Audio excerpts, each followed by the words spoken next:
Welcome to the Enlightened Overachiever, where we explore what it means to be a person living in a time of extraordinary change and intensity, especially if you're living as we do in a culture dedicated to overachieving. I call it the Enlightened Overachiever because I'm a reformed overachiever. I work with overachievers, and I believe the human race is an overachiever on a planetary scale.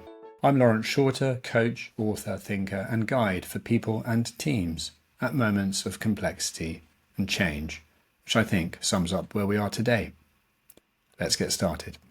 Today, I spoke with Jenny Anderson, who's a writer and a journalist and an author and a speaker and all those things. And she specializes in education and technology and learning. That's what she's fascinated by, and parenting. And she was interested in parenting long before she became a parent. And this fascination has led her to co-author a book called The Disengaged Teen, which has been hitting the bestseller charts. For me, it's fascinating as an individual, not just as a parent, but as an individual looking to understand how I tick in the world and maybe some of the things that were coded into me as a child, as an achiever, as an overachiever. It's a fun interview because Jenny really walks the talk, and like most of us, she's a work in progress. So she's still figuring it out, and that makes it a lot of fun. I hope you enjoy it. Jenny, this is about you. Thank you so much for being on the show, and welcome to the Enlightened Overachiever. Thank you for having me. I will probably call this the Disengaged Teen meets the Enlightened Overachiever. See what comes out on the other side. To see what happens, yeah. So Jenny, let me just introduce you briefly. Jenny, I've known you, I think, since the mid-noughties. Would we have met in New York in like 2005 or something like this? Would that have been around the time when... That sounds right. 2005 you were living in New York. That's when I started dating your friend Thorold Barker. That's right. So we know each other personally, and you were living in an apartment in the Village at the time, and you were working in the New York Times, I think, still, weren't you? At that time. I was, yeah. So you're trained as a journalist. That's your kind of craft. That's your trade. New York Times, financial and education, or financial and then education. Is that right? Correct. Yep, that's right. You won an award for your coverage of the 2008 crisis, the financial crisis. And as it says in your preface or your introduction, you helped to bring down Merrill Lynch. So, I mean, I don't know if you want to say anything about that, but it sounds germane. Not Merrill Lynch, the CEO of Merrill Lynch. So Stan O'Neill got fired on the back of the coverage. He had lied to his board about something, and we reported it. But it was sort of in the mix of everything happening in the financial crisis, which was a very exciting and terrifying story to cover, but also incredibly instructive to maybe some of the things we'll talk about, which is people in power don't always actually know what they're doing. Indeed. I look forward to talking about that. And not only do they not know what they're doing, they are often driven by things they do not understand themselves in terms of like their orientation to like achieving. You then, I don't know when exactly you started having a family, but your children and your parenting got you more and more interested in how people learn and how the science of learning. You then took a role in the media startup Quartz, where you were actually briefed with writing about the future of learning and heading that up. I want to be very clear. I wasn't briefed on anything. I created the brief. So one of the reasons I went to Quartz is I didn't like the way education was covered in the mainstream media. And I thought it should be more interdisciplinary. And so rather than covering education, which is typically about politics and school league tables and all sorts of bullshit, are we allowed to curse on this podcast? I wanted to know how kids learn and thrive. And so that's what we did at Quartz. But I created it, and I had to convince them that education was a topic worthwhile covering because they covered finance and tech and had hired me as a business reporter. And I said, sure. And then I immediately switched gears and said, I have this other idea. And so it wasn't a brief I got. It was a brief I created, which I think is an important distinction. Absolutely. Yeah. Wonderful. And then in 2020, you moved on to your podcast. Is that right? Yeah. That was getting really almost, it sounds like you were thinking ahead or premeditating researching this book or because the podcast seems a little bit like my podcast, like a research project in a sense, to try to understand at depth what was going on, but talking with educational leaders across the world. And then you started writing this book. Is there anything I've left out from your bio that you'd like to add in that feels really important to the stuff we're going to talk about? I think maybe you said maybe my podcast was sort of research for the book and, sort of premeditated. And I wish it was. I wish I sort of had these kind of focus and vision and sort of then went after the thing I wanted. But it really is sort of, I do the things that are interesting to me in the moment and then things come out of it. And so there was nothing, I did the podcast because I thought podcasting sounded like a really nice way of sort of shifting the medium that I was used to, which was writing. And also I felt that innovation in education wasn't covered very well, and it felt so important. Innovation in technology is covered all the time. Innovation in climate is covered all the time. Innovation in science is covered. And I was like, why isn't innovation in education covered? And so that was the impetus for that. And then, of course, some of the learnings from that ultimately influenced part of the book, but in a very circuitous way. And so I guess it's all to say that I think my career would be cleaner and perhaps more remunerative if I had more sort of, this is the thing I'm going to do and I go after it, but it tends to be more of a sort of meander, follow interests, and then try to find ways to get paid along the way. And then, team up with people when I recognize that I might not have the, like a book. I was like, there's no way I can commit to this book. No, having written a book, I can't commit to, I just know it'll be too hard for me. But Rebecca was the perfect partner. So it was, anyways, I think I'm sure we'll get into achieving and some of the downsides of sort of this achiever mentality. But I do think that as I've gotten older, I've gotten better at sort of starting to just follow my interests. And they end up landing in overlapping and interesting ways. Yeah, it sounds like the life you've been describing there is kind of the explorer life. I mean, I'm getting there very late in life. Right, exactly, right, as am I. And I feel like I still have a long way to go.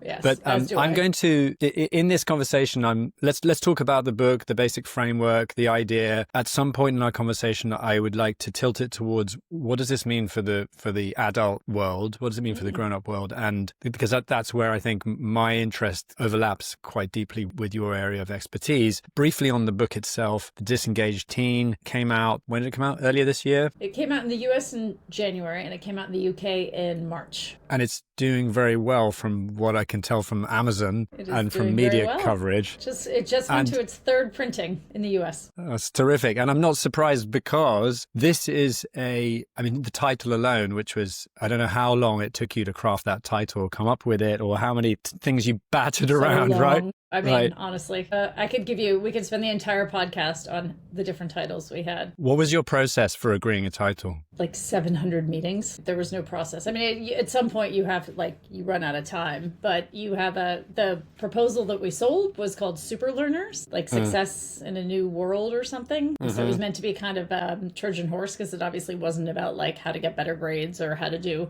that. And at one point it was my day was fine to sort of capture the apathy we were hearing among people. Anyways, those were kind of the two big ones. But the challenge was optimism and naming the problem. And after the anxious generation, we wanted optimistic, we wanted hopeful, we wanted helping kids learn better, feel better, and live better. That was sort of the message we wanted. And after the success of the anxious generation, our publisher felt like, yes, but the problem you're addressing is disengagement. Let people know what you're solving, and then you can be hopeful. So that was sort of the journey.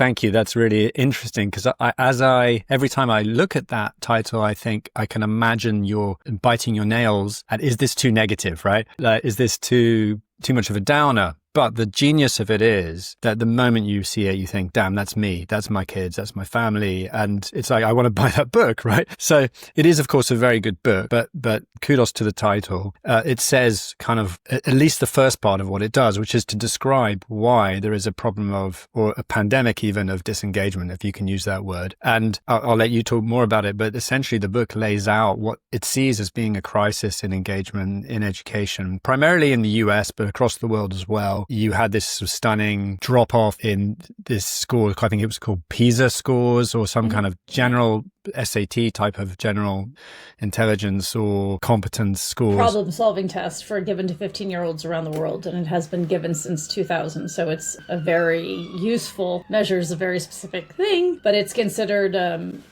test that sort of measures critical thinking through science, math, and reading. and has done so longitudinally and with validated measures. And so you can watch patterns over time, which is very important. And your book is, importantly full of statistically relevant and, scientifically validated data. And that's part of its great strength. So there's this dramatic fall off from 2003 to 2022, which is when I guess the latest scores are available in the PISA scores globally. A dramatic fall off, and you're laying the territory out as to why you see this happening, what's going on here, and the level of disengagement that is reaching. And COVID, of course, was a part of it, and things, but it's been coming for a long time, right? And what you see now is higher disengagement than ever, a deeper sense of them, or a narrative among teenagers that, it's pointless. Where's the meaning? What's it for? A job market, perhaps, that they're not inspired by, or that they're gearing towards in their school system that they're not inspired by. And what you lay out is a model of engagement which describes 4 types. And I'll just say what those 4 types are before handing over to you to say more, or to say whatever you like about it, because these 4 types, in a way, are the kind of master hook of the book, if you don't mind me saying so. They're the framing that gives the book real power and coherence and kind of meme-ish quality and relatability as well, right?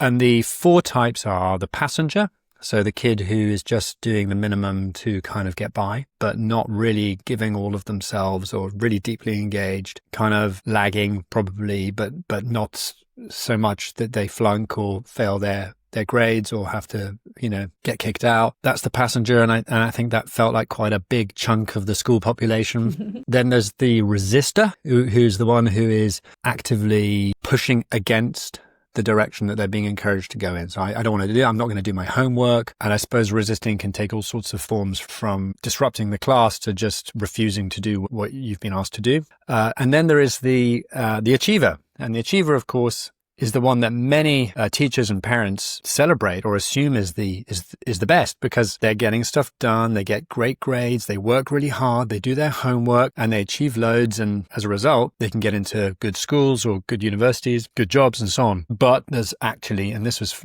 fascinating, there's an amazing model where you show engagement and agency, meaning the level of, I think I've got this right, the level of control or agency over what they're doing, and the achievers have high engagement but low agency. So achievers actually suffer from losing connection with what they actually enjoy doing, because they're so busy trying to fulfill jump over the yard, the stick, the hoops that they've been set, because they get some kind of validation from that. So that's the achiever. So if that's not the goal, what's the goal? The 4th type is the explorer, and the explorer is the child who is following their interest, their curiosity, and navigating their learning according to what actually gives them energy. And those are the 4 types. I don't know how that cuts up in terms of the percentages in different communities and societies, but I think I read in your book that fewer than 10% of kids felt like they were supported in being explorers, something like that. So it's not like in middle and high school, so secondary school in the UK, it's less than 4%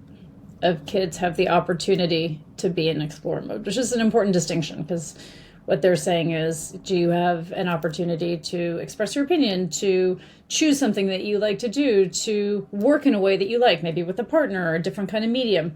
And less than 4% of kids said that they had that opportunity. That was in the UK, was it? No, that's US data. In the US. I actually do have UK data, which I can share with you. You can put in the footnotes, but it's no better here. No, I'm sure it's no better. Yeah, and I wonder what it's like in... But the data we collected was in the US, and there's a group called Adorio, and they do really extensive student engagement data in the UK, and it's an equally bleak picture. And it's actually been a really dramatic fall-off since the return from COVID, which is not what I think people expected.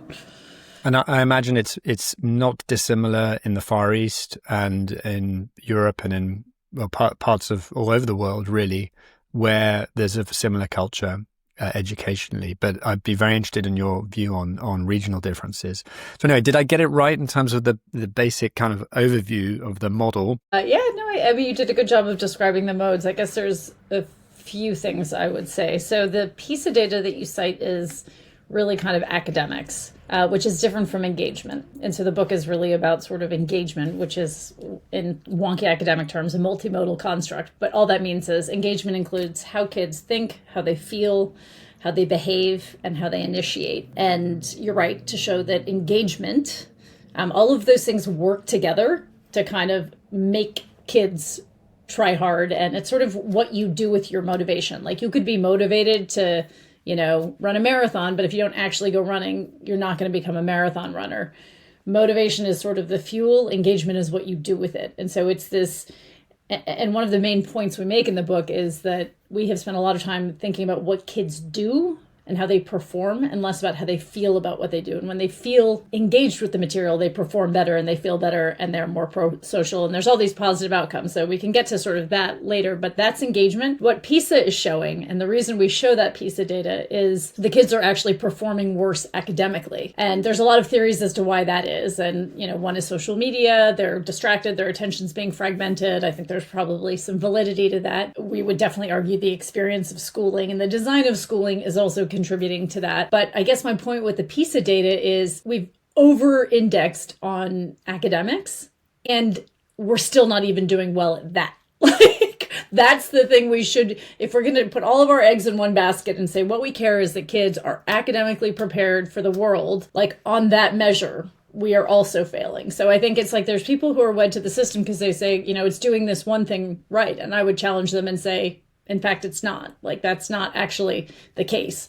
So if kids are miserable and they're performing worse and they're increasingly not showing up for school, like what exactly is the thing we're aiming to do? And I think that's an important question. What do we want to do, right? So that's just that sort of interplay between engagement and academic results. I think that you covered the modes very well. We're very clear, as you say, that they're not nouns. You're not a passenger. You're in passenger mode. And our editor hated this, as I'm sure you would understand, because it's wonky language. But we just couldn't find a better way of saying, like, this is something that we can influence. If you're a passenger, it seems to suggest that you're sort of, you're just going to be a passenger for life. And we don't believe that at all. Kids are in the modes they're in based on the context they're in, how capable they feel, whether they're hungry, whether they're in a fight with their friend, whether their teacher they think their teacher hates them or they're inspired by their teacher. There's all these things that influence that. And so I think we're very clear that the modes are fluid, and we show one of the characters in the book, we literally show Stella in every single different mode in the course of a day. So it's like this can happen in a day. The challenge is when a kid gets stuck and then the mode becomes an identity. So the kid is in achiever mode, they love to achieve, and then they become that achiever and they cannot actually get out of the sort of straitjacket of that, or they've been dubbed the problem child or the resistor, and they don't see a pathway out because that's who they've been labeled by society. And so what we say to parents and to educators is,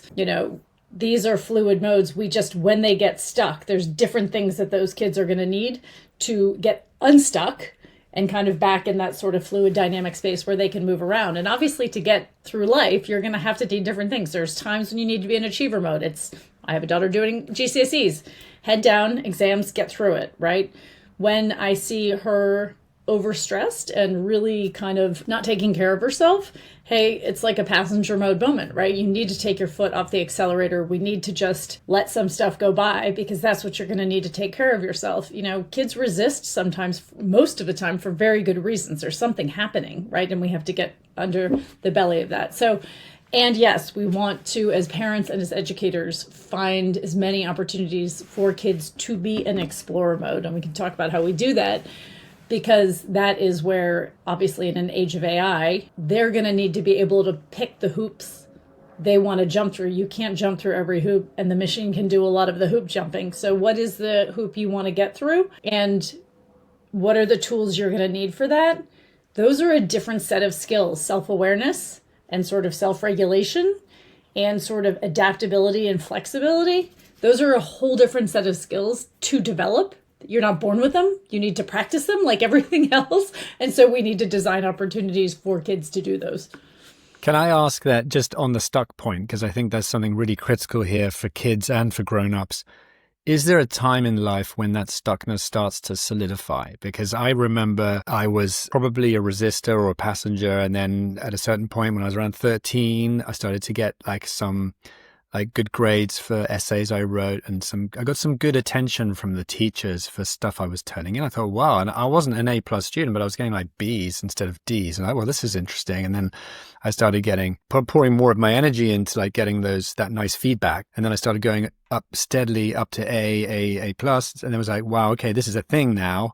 And then it became my identity, right? So somewhere between 13 or 14 and 16, it was like, that's the thing that happens. And then what happened next was, when I was doing exams, it wasn't like I was delighted when I got an A. I was just relieved, right? Because it was my identity. So now, because I'm someone who has kids who are younger than teenage or approaching that, I'm really curious as to whether there's a period of time when this is critical, when kids create identity around how the feedback they're getting and how they learn. I mean, yes and no. So that's an annoying answer, but let me explain. No, there is no period, because there's as much human variability as there is, there's a lot. So, if you kind of look at, even if you want to pick a sort of quote unquote successful group of people, how they got to that sort of, I don't know, Fortune 500, entrepreneurs, social innovators, like you pick, most successful government, civil servants, like they will have generally different paths to how they got there, and different setbacks and,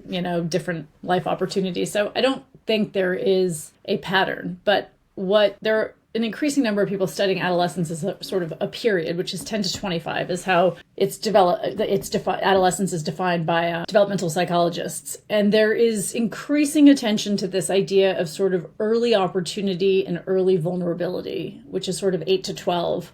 Which is, and I don't know that we quite know what's happening there, but there does seem to be a sort of something that's happening that is, quite profound. And it's obviously you're shifting from this, kind of learning skills to sort of starting to apply skills. You're shifting from kind of just being part of a group to sort of trying to figure out your own identity. So I guess I would say there is probably something to early adolescence, but I also think all of adolescence is pretty profound, and something that happens at 16 or 20 can be no less impactful than something that happens at 8. And so I always love, there's a guy named Ron Dahl who runs the Center for the Developing Adolescent, which is now at UCLA. It started at Berkeley. And he sort of describes adolescence as, in very simple terms. He's like, the goal of adolescence is to separate from your caregiver, find a tribe, and find a mate. That's sort of and the way you find a mate is to go onto the savannah and earn the respect. You have to gain status and earn respect. And how do you do that? You make contributions. You make authentic contributions, which show to the world, this is who I am, and that's how you pick your tribe, and that's how you pick your mate. And when we think about it in those basic terms, adolescence, that's why so much of this happens in school, but we're looking for areas in which to contribute in authentic ways, which say, this is who I am. Am I accepted? Will I be chosen? What can I choose? That's sort of the goal. And we've really narrowed those opportunities to schooling, which obviously, or to academics, really, even in many ways.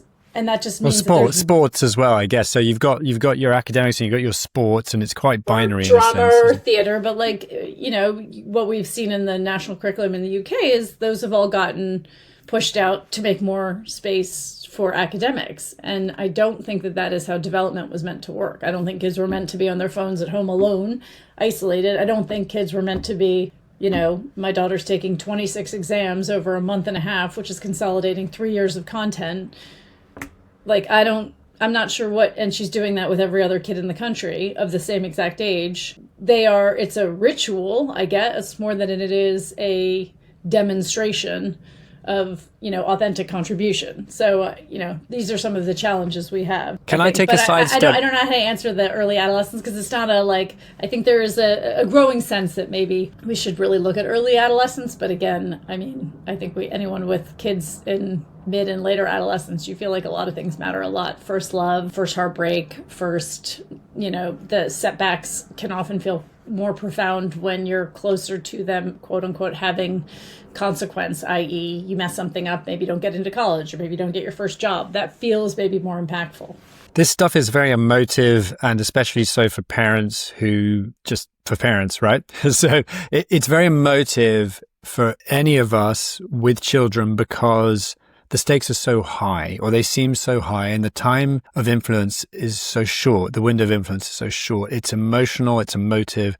As a little side note, can I ask you to share anything about how you got into this field from an emotional point of view or a story point of view?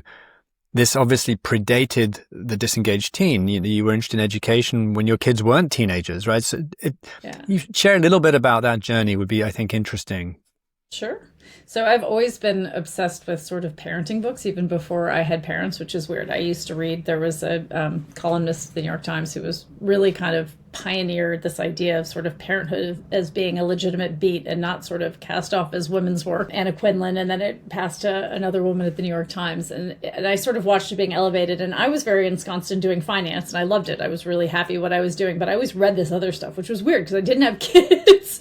I knew I wanted them, but I didn't have them. And so it's like, why would I spend my time doing that? But it's, instructive to listen to, when I would go into a magazine store, which I would do in New York City all the time, my mind would, some people would love to look at design. I could care less about design. I could care less about like architecture, interior design, or fashion. I didn't care about any of that stuff. I was very interested in the, sort of literary stuff, but also kind of, parenting and becoming, I would say, stuff. So it sort of sat there as an interest. And then, but I worked in finance and I loved it and it was great. And then I had my kids and my interest just really, I was like, why am I bifurcating this? Why am I doing this two things? I should be able to integrate this at this point in my career. I should be able to write about and think about and interview in the space where I have a deep interest and, or where my interests were changing, I guess. And the only beat at the New York Times that really could do that at the time was education. And that seemed exciting to me. I thought, I'd always been, I think reporters are kind of, naturally curious people, kind of passport for learning all the time. So I took that on and I just felt it was an incredibly narrow construct for what I thought would be about sort of learning and development. It was really about education systems and outcomes and, free schools or not free schools, charter schools, not charter schools, teachers unions, very important things, but not really where I wanted to go. And so that's why I went to courts. And at courts, I was sort of given the opportunity to blank slate it and say, okay, so what do you want to cover? And I was like, well, the science of learning. Like, what do we know about how we learn and become interesting learners? The future of schools. Like, how are we adapting schools to the changing needs of the world? Neuroscience of infancy. Like, what happens in a baby's brain in infancy and how does that happen? And then, of course, as my kids got older, I got much more interested. I basically write about the thing that's in front of me. So I wrote a book about marriage in 2010, right after I'd gotten married. I did this deep dive into early childhood in my early time at courts. And then I got to this point where I had sort of emerging teenagers and suddenly saw this thing in front of me. I was like, okay, I want to know about that. What do I need to know? How do I get prepared? Do I remember that you wrote a book about, I guess maybe it was the marriage book. There was a book about dating that you were going to write with like consultancy models in it. Was that right? Was that the book? Did you was it like an analytical approach? I wrote a book called Spousenomics, which was republished in paperback as It's Not You, It's the Dishes. That's right. Behavioral economics to marriage. Okay, got it. Yeah, that was when I was living in the world of. I was living in the world of finance, and I was learning about all this behavioral finance, which is basically like the classical model of economics is baloney. It doesn't work. We're not rational people at all. We're very rational. And if we understand that, what can we do to harness our behavior? And all of it had this like funny application to marriage, moral hazard, loss aversion, comparative advantage, you name it. So that was my first book. I remember it really well, and I haven't read it, but I must read it because, of course, now I'm married. At the time I wasn't. And I just desperately want to know. I want to know, what are the blind spots? Does that still influence you? Does any of what you learned in researching that help? Yeah, I mean, I would say this about parenting and marriage. It is very easy to put the words on page. It is very hard to change behavior. So do I take the advice in my books? I think I do, as much as I would like to. No. I think one really useful thing is I've used my books to explain my sort of worldview to my husband. And so he was never, part of the reason we wrote Spousenomics is we were like, we think there's a group of women who don't really want to read relationship books. And we know that most men don't read relationship books. What if we were at one that maybe the kind of women that don't want to read some relationship books would read and men would definitely read? And so, I think clearly in there was an attempt to convey all of these things to my husband. So that was a victory. But I think, as you learn these things, of course, you try to apply them, but do I? One of the nice things about your style and Rebecca's style, and we can, maybe if we have time, we can get onto the co-writing thing, because it's fascinating to me as a writer how you do that and how you do it seamlessly with the apparent presentation of a style, which you do. But one of the nice things about your shared style is you don't do that kind of lecturing thing. It's you really take the position of learners, actually, and that's the nice thing about the book. That's why I find it quite gripping. And people who make mistakes and people who are learning, and that you're offering these things that you've learned as like useful way markers. So I really like that about the style. It's we're taking a bit of a sidestep, but just one other question on that origin story that you were saying with the New York Times. Again, it's a digression, but it caught my interest. You said that the beat was very limited to certain things that they were interested in. Is it difficult in those more mainstream media formats and worlds to try to influence or push a more crossed over agenda? Is it just very restricted? Is it culturally determined, or is it determined by editorial? What drives that? Yeah, I mean, listen, a place like the New York Times is obviously going to have its way of doing things. They have a lot of reporters. They have to manage like the world's news. So I think it's gotten incredibly more adaptable. I think at the time, I don't know that I had a clear enough vision. I knew I didn't like what I was doing. I don't know that I was like, and here's what we should do. And that would have been, maybe if I had done that in a beautiful presentation with a ton of thought, I just kind of felt like this doesn't feel right. And this kind of goes back to what I was saying in the beginning, right? Like, I don't know that I did a particularly good job at saying, here's the way we should do it. What I do know is when I went to courts, they organized around obsessions. So it's almost like a case study in environment. So the Times organizes around beats, which is what you have to do if you're the New York Times. I mean, the accountability level is, out of control. If you make a mistake, there's a whole process, anyways, it's the New York Times. So I don't condemn them for needing to have intense structures, because that is what you need at that level. It is the difference between sort of a startup where everyone's doing everything and, sort of whatever, a professional hospital where there's doctors. There are levels. Course wasn't totally a startup, but it was totally willing to adapt and try new things, because the stakes were way lower. If they tried something new and it didn't work, I mean, we used to try things all the time, and they were like, that didn't work. Okay, scrap that plan, on to the next. The barriers were way lower, but they had kind of a couple founding principles. One was global first. So this idea that not everything at the New York Times is kind of filtered through the American reader, less so now than it was back then. And the other was that we could organize around obsessions. Like, what are we obsessed with? And if we're obsessed with it, maybe other people are obsessed with it. And if you pick smart people and follow their obsessions, probably you can build some interest around that. And I was obsessed with how we learn. And so we built a science of learning beat. And I was obsessed with how babies' brains grow. And so there was an almost natural sort of explorer instinct to that, which it is harder to do that at the New York Times. If you have all of those reporters sort of doing that all of the time, you could possibly miss, all the biggest stories of the day. What would you say is the thing that, to come back to the book and on learning about learning, what's the biggest thing that you learned that feels really relevant and important to you as a parent of teenagers? What was the biggest thing you didn't know before? I did know it, but because I'm me, I probably didn't have enough conviction in the belief. I do a lot of the doubting of myself, and other people must know more, and I need the facts to prove it. And I mean, and it'll sound incredibly trite when I say it, but love is often enough, is what I have learned. Okay. I think where we kind of maybe get it wrong is thinking that there's like a set of things we have to do or a set of markers we have to hit. But I think kind of loving your kids, there's this beautiful quote. It actually really did not end up in the book. It was a mother of one of the girls that we followed, young women that we followed for 2 years. Her story didn't make it in the book either, which is crazy. Spent a lot of time with her, and she was amazing. But her mom said to me at one point, I mean, we'd spent hours with this family, and she and her daughter had a big fight. And she called me and said, I don't think you should put our story in the book. We've just had this big fight. Like, I don't think we're, evidence of anything. And I was like, everyone fights. It's really useful to see other people fighting and sort of seeing what they're getting from it. And like, we talked it through. And then she called me back I called her back and I said, how are things going? And she said, oh, everything's fine. And she said, there's a lot of forgiveness when you love your kids the right way. And I think she meant sort of unconditionally and with room for grace and lots of repair. And, so like it's messy. Yeah.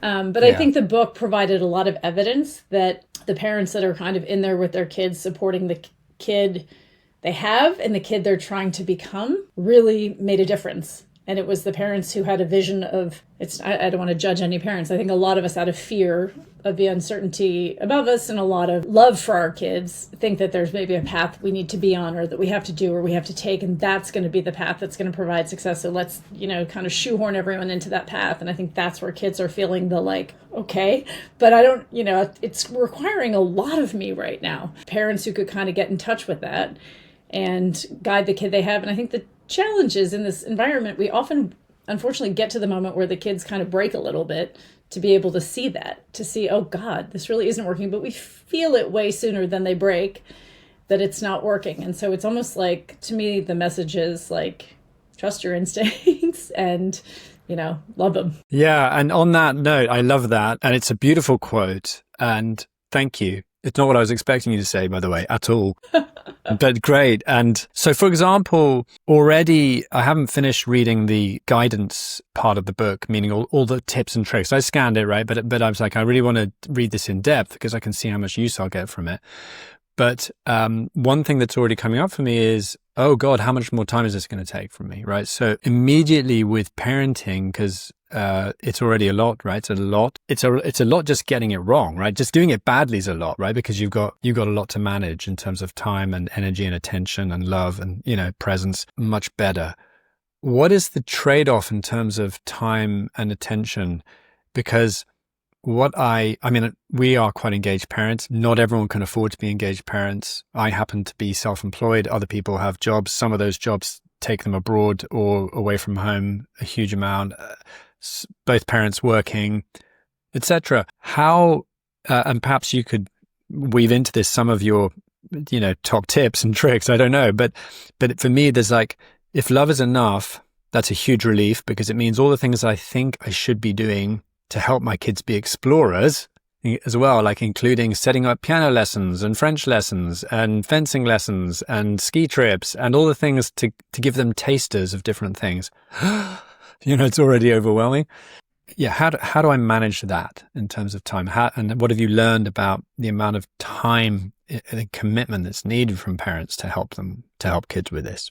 I'd say it's less time and more presence. I think we're all very, very overwhelmed and distracted right now. Technology plays a huge role in that. I think the sort of 24/7 nature of jobs. I'm self-employed as well. I work all the time. I do not think that helps.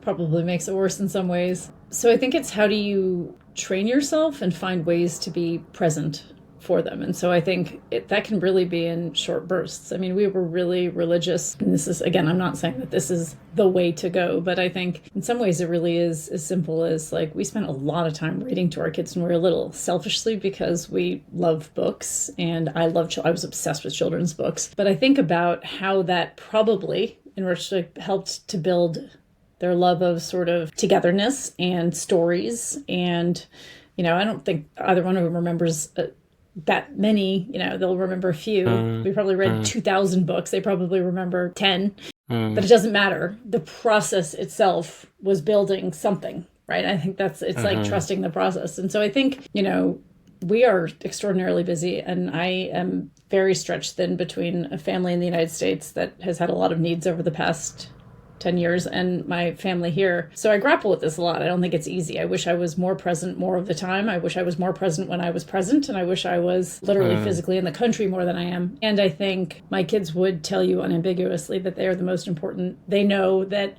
I think they're the most important thing. And I need them to be the people they're going to be and not the people I expect them to be. Have I instilled in them? I'm sure they'll be in therapy, very soon over a million things I've done. It's not as if I've figured it out. But I'm just not sure that time is the measure. I really do think it's like that ability. And I think it's very hard to be present. Thorold and I are both trained as journalists, as you say. And so we have this reaction to look at the news all the time, even though we're not now professionally employed by big media organizations. It's a habit, and it's a terrible habit because what it does is every second that there's a moment to connect and kind of be present for what the kid's feeling or how they're reacting in the moment, you're sort of eroding that ability to read the signal, right? Because you're like, oh my God, this thing happened in Ukraine yesterday. Oh my God, Gaza. Like, oh my God, Elon Musk. Like, it's so fragmenting. And so how do you find ways to really put that aside and just have whatever it's going to be, 20 minutes, of let's play the game you love. Let's dress up in the way you want. Let's talk about something you care about, even if it isn't something that I care about. Like, this is one of the challenges of adolescent, is that they have a set of interests, which are not little kid interests and you can kind of make your way into because you're like, they're little kids. They're sort of like, they're sort of medium way there. And you're like, wow, do I really want to talk about skincare for half an hour? I don't. Yeah. But that's kind of what my kids are interested in. If I don't get interested in it, I mean, we often say in the advice around the book, be interested and be interesting. Be interested in what they're interested in, and then be interesting about that. So, I have a kid who's really interested in design. And I was telling you earlier, I literally am not and don't know anything about it and feel quite novice and quite unsophisticated and uncomfortable. So I would typically avoid that space, but I get in there because she loves it. And so how can I be interesting to her? What can I come up with for her, bridging the world out here with design? And, we gave her, we'd gone to see a, what's it called? Little Island, this incredible sort of construction that Thomas Heatherwick built in New York City. And, it was cool. We all sort of reflected on it. And then we found out that he'd written a book called Humanize, which is about how you humanize architecture. And we got it for a test when she was like 13. And at that time, she didn't love reading books. And she read like a 400-page book by Thomas Heatherwick because there was a connection. We were kind of sitting there saying, hey, this might be interesting. So we curated and, you serve it up and it might not work. But in that instance, it did. And so I guess... So it doesn't take time, but it takes creativity, doesn't it? It's not just... there is the presence. There's that moment when I've noticed, my youngest is only 3, right? So she still will be acting up, demanding, shouting. She's also interested crying. In everything right now. Yeah, interested in everything. But she'll be really, she can be really acting up, being difficult, misbehaving or crying or demanding things. But then if I sit down with her for a moment, just really look in her eyes, just really like connect with her, she notices, there's a moment she notices it, I'm like, Dad's actually with me, and then she'll smile a little, and then I'll play with her maybe 5 minutes, 10 minutes, and then that's it. Then she's in a way better mood for, like, she can go away and play on her own. It's fascinating, that presence co-regulation. point. You're co-regulating with her. You're literally teaching her through your attention of, I see that you have a need, and I am literally providing recognition of that. And just think of that as something all humans need. We need it in marriage. We need it with adolescence. Yeah. The biggest challenge in adolescence is they don't acknowledge that they need it. And if anything, they push it away. But the biology is that they do. So just do it. Even when they tell you they don't want it. I'm not saying get in their mug and be up in their business all the time. I'm just saying that you asked me, another major takeaway for this book is when Rebecca, the first version of the book that we wrote was about school design and what the ideal school design was for learning. And then we were like, do you know what? Who wants to read a book about a school that your kid can't go to? It just seems patently unfair. And so we shifted to what parents can do to sort of create those same optimal conditions for learning. And I said to Rebecca, this is fine for early childhood, but it's not true in adolescence. In adolescence, they care about their peers and their teachers. They don't care about us anymore. And she had just done this 5-year, 14-country study with a gazillion parents, very, methodologically sound survey. And she was like, oh no, we matter as much as teachers and peers, even in adolescence. And as soon as she said that, I was like, oh, okay, well, now I want to know what to do. Now that you've convinced me that I do, because it doesn't feel like you matter because they're pushing you away. But that is part of that. I'm meant to leave leave my caregivers and go find a tribe. So you have to sort of push it away. It doesn't mean that you're not internalizing it. And it doesn't mean that we don't have influence. And it doesn't mean that we're not supporting. And it doesn't mean that we can't offer a huge layer of sort of support and kind of, safety net under there, which then allows them, in many ways similar to a toddler, allows them the ability to go explore more. A lot of it must be about being good at being rejected, I guess, as a parent. Yeah, yes. It's not about, it's important to kind of deal with your own set of feelings. I actually wrote a piece recently about, it was more around social media. And, oftentimes when you're trying to have a conversation and your teen or kid is on their phone, it's like particularly infuriating, even though, by the way, we do this to them all the time. But when they do it to us, it feels, like, how dare you? And I realized, like, I know exactly what she's doing on her phone. She is connecting with 200 of her closest friends, and they're having conversations, and they're maybe setting up what they want to do. Like, she's not picking her phone over me. She's picking her friends over me. And if I think back to my 16-year-old self, I was a lot more interested in, like, zero interest in my mother and like 100% interest in my friends. This is exactly as it should be, but it's the medium through which it's happening. And it is dealing with the rejection. And so then it's just saying, like, I totally get that you need to, some time with your friends.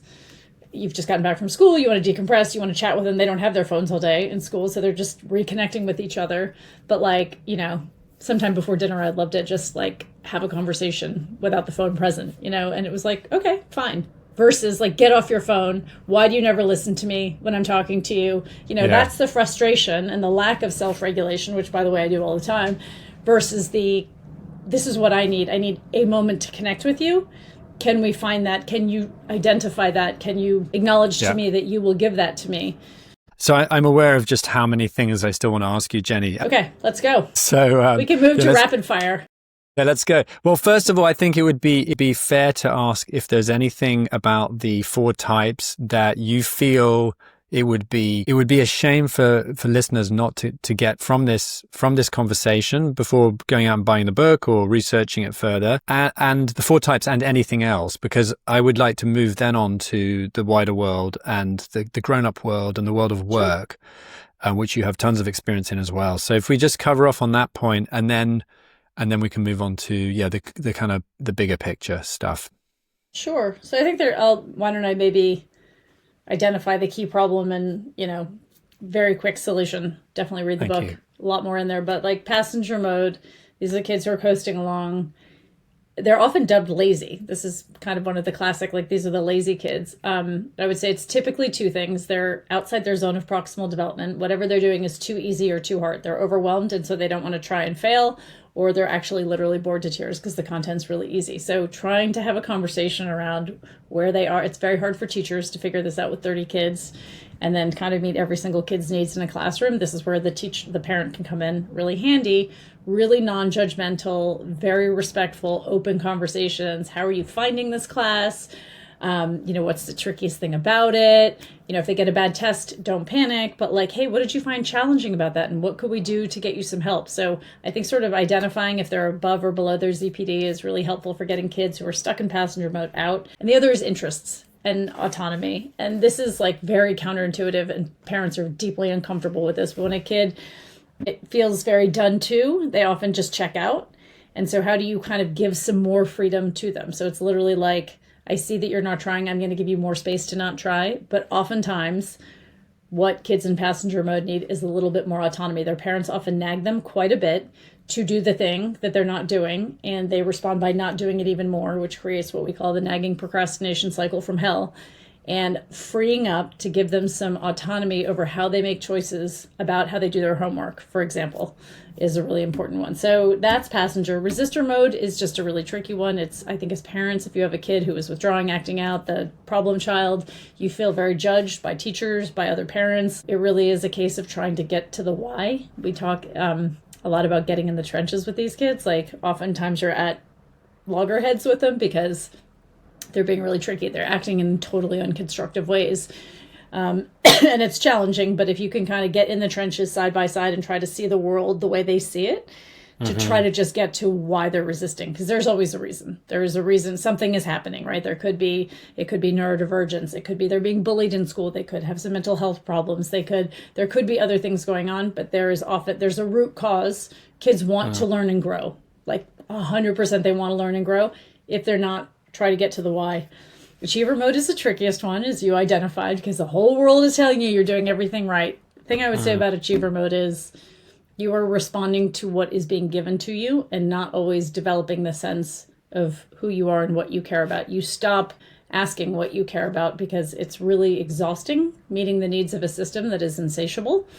A lot of kids in achiever mode don't feel that they matter beyond their grades. So the number one thing parents can do with kids who are stuck in achiever mode is to find ways to show them that they matter beyond their grades. So that is stop putting the A's up on the nines or the whatevers on the fridge.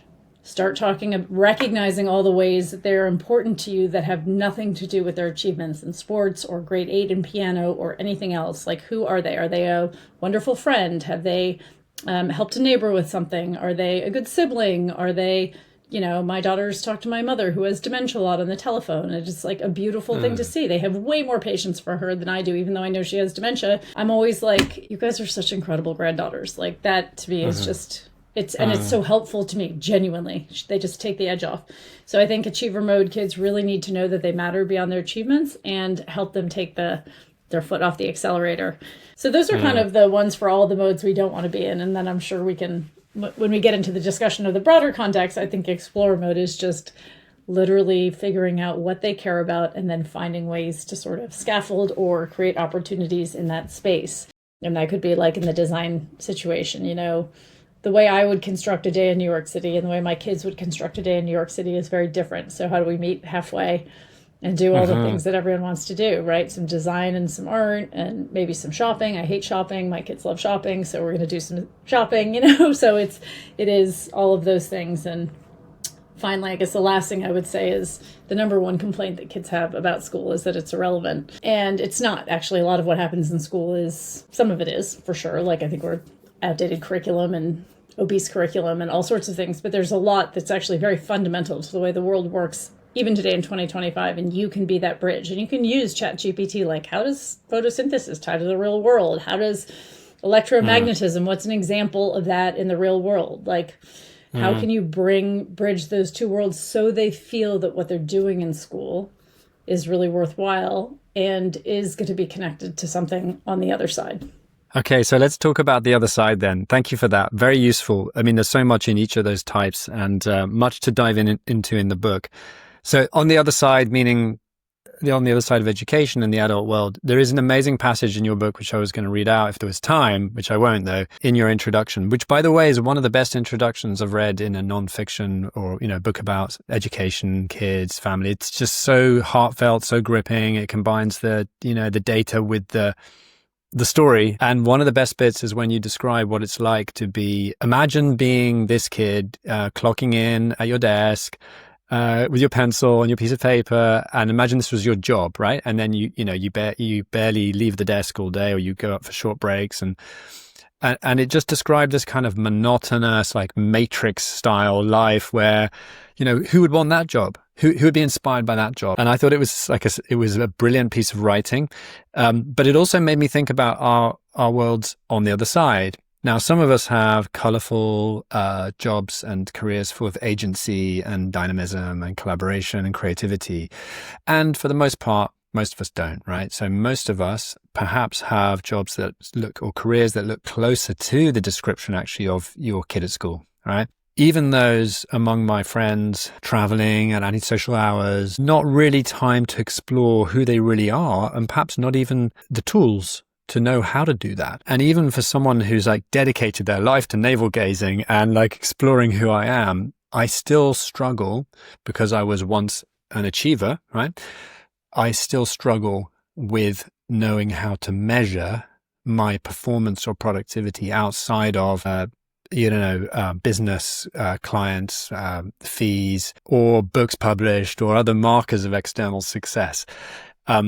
I see a world that we live in which is very largely and deeply determined by achiever style values and metrics.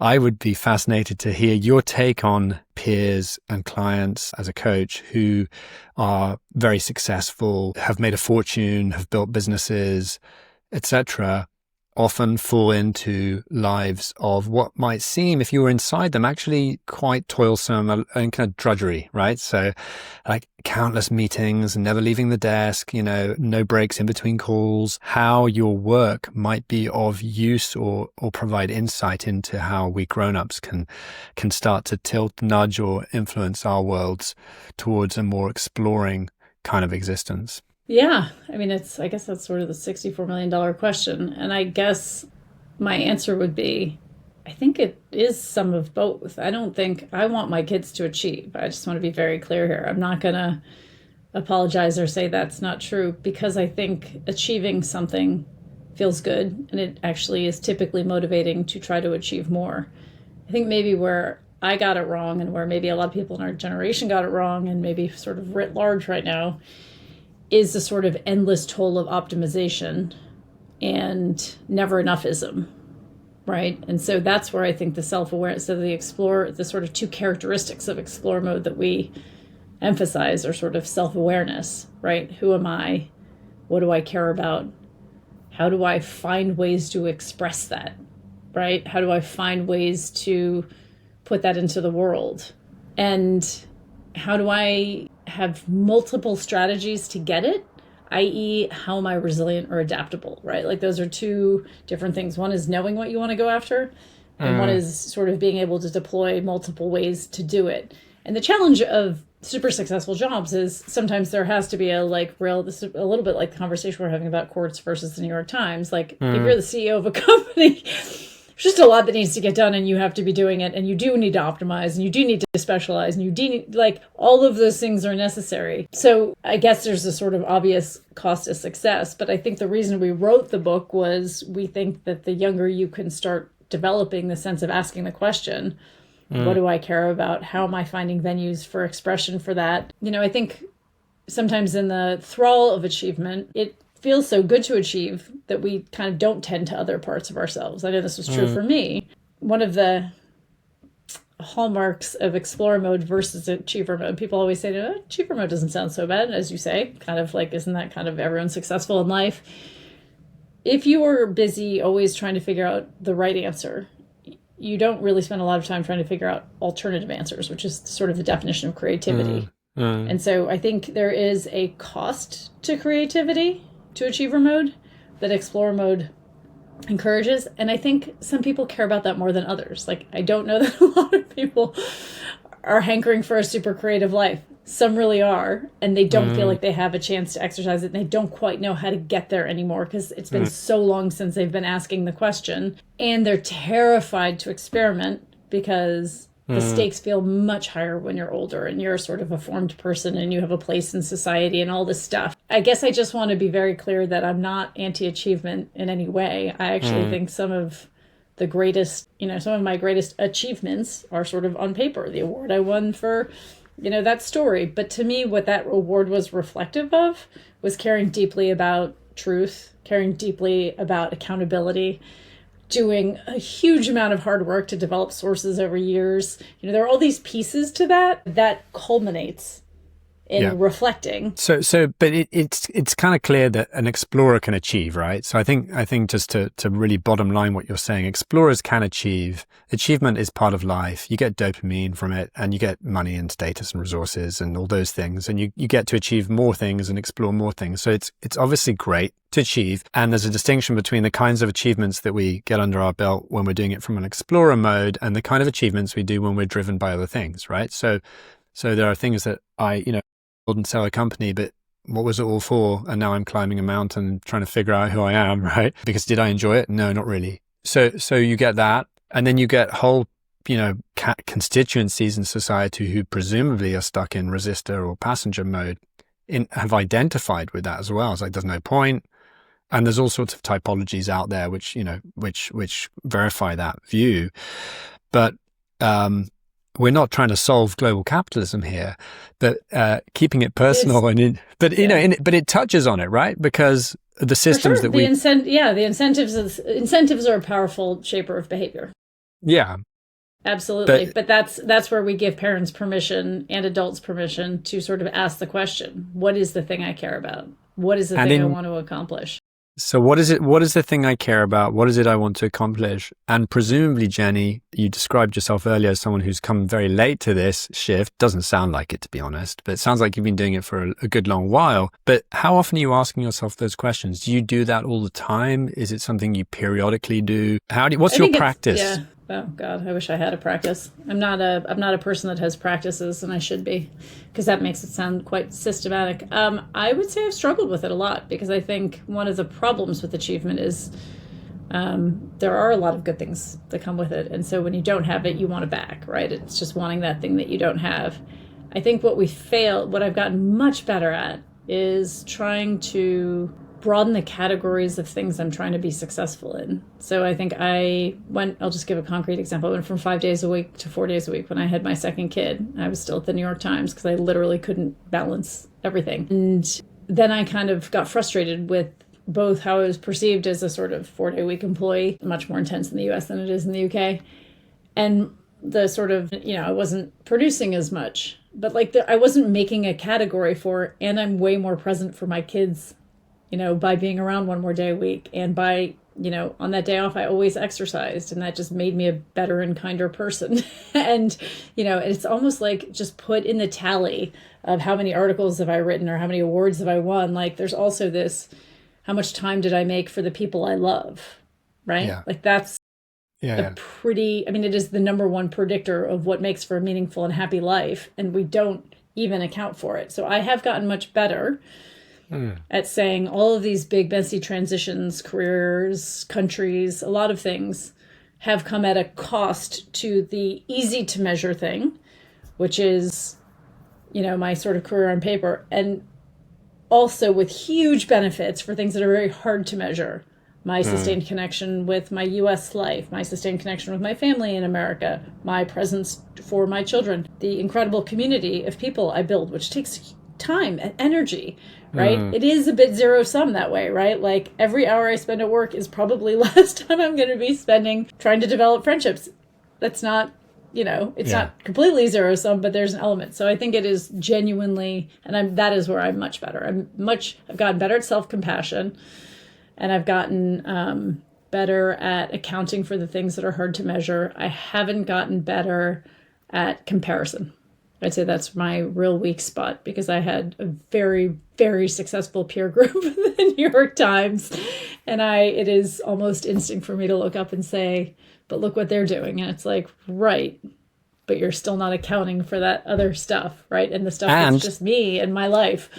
Yeah, and look what you're doing, because this is itself, and that's easy also. There must be some known cognitive bias, right, around not actually acknowledging the stuff that you're achieving, because you're achieving something of great importance and worth and value to I hope millions of people, of parents, and will influence the way that they bring up their kids, or at least for them to feel really supported in what they're already feeling needs to be done. If there's time for it, it would be great to hear a little bit about your views on neurodiversity, because I think we both have kids who are diagnosed with something, different things. Myself, my son, my oldest with autism, your one of your daughters with ADHD, I understand from your book. So a little bit on that would if you have any insight around that, would be terrific. I'd love to hear a little bit about just the person who's not in the room, Rebecca, just to honor her part in this, just how it was working together. You said it was a difficult book to write. So just anything about her and the way you work together would be terrific. And just anything else you feel is important to add before we finish. Sure.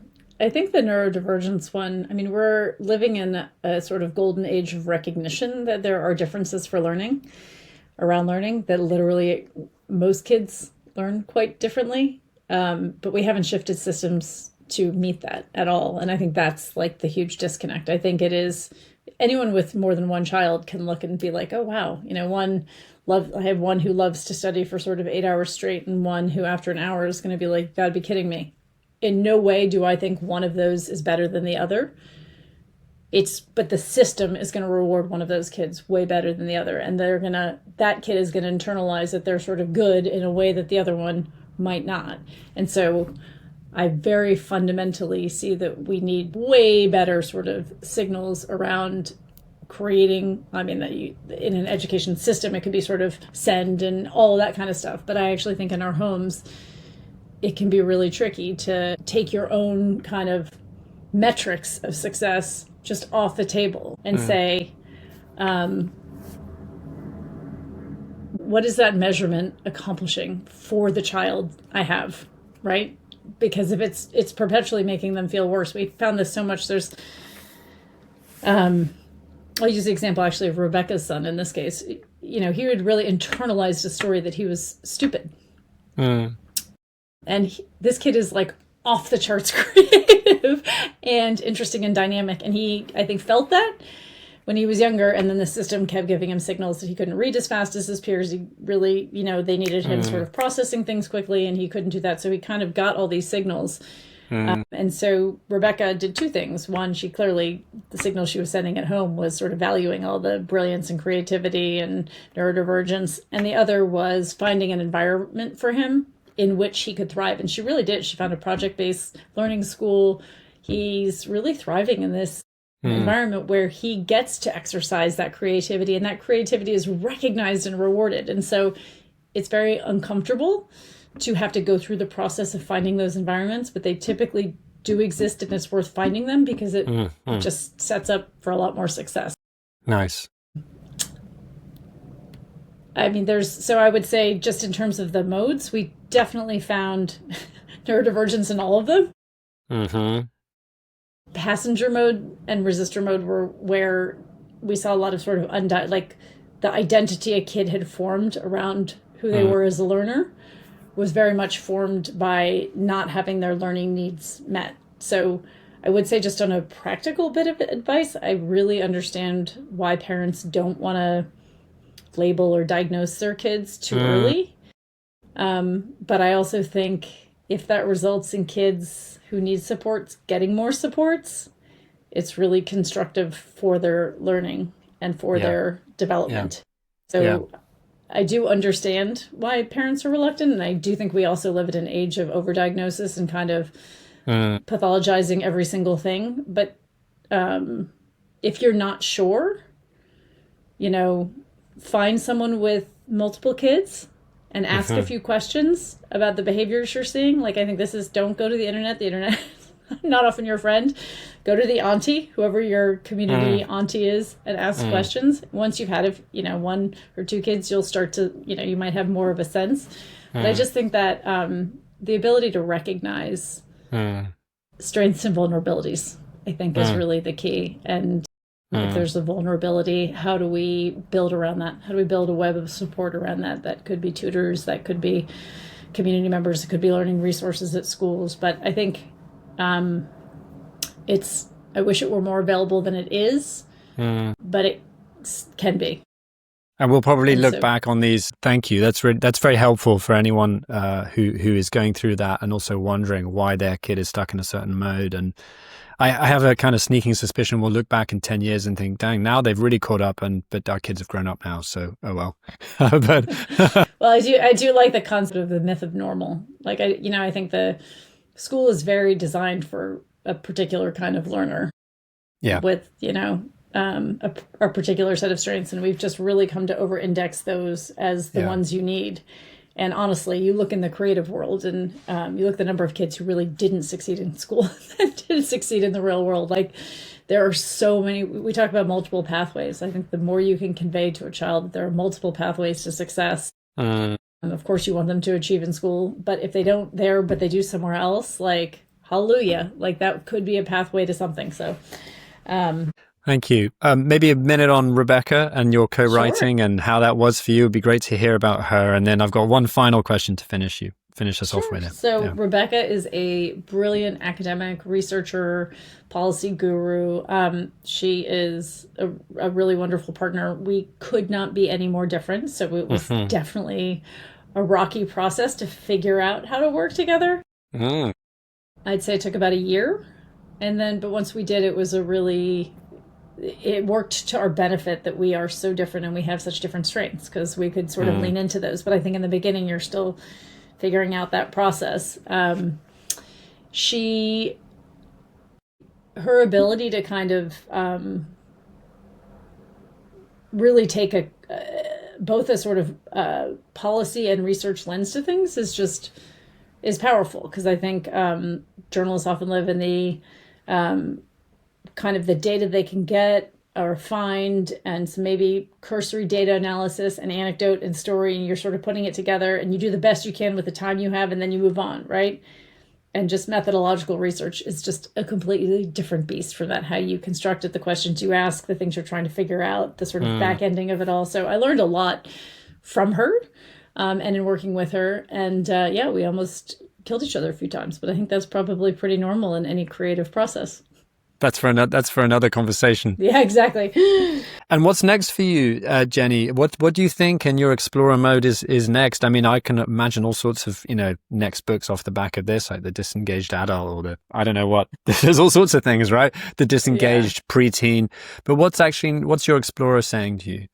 Yeah, to the conversation we were having a bit earlier, it's been an incredibly uncomfortable time, and out of that is coming all sorts of great things. And so, a key message in the book is like lean into the struggle, like struggle is where learning happens. And I am finding that here, which is I've sort of put myself and the book into a lot of different spaces. And I'm working on a couple projects that I'm very excited about. One is trying to rethink what it is to thrive, to create a sort of framework for civics thriving. So what is it? How do we get young people to care about the communities they're in and engage with them towards a collective value versus an individual one? We live in a very narcissistic moment. In the U.S., democracy is kind of fraying. Understatement of the century. I've now been in Britain for 12 years, so I can employ British understatement. So how do we help? Really, what I'm trying to do is operationalize explorer mode. How do we find ways for all adults who sit around young people to create explorer opportunities? And that's parents, but that's also educators, out of school, in school, coaches. And how do we do that with a collective vision? So that's one project. In the UK, I'm working on something to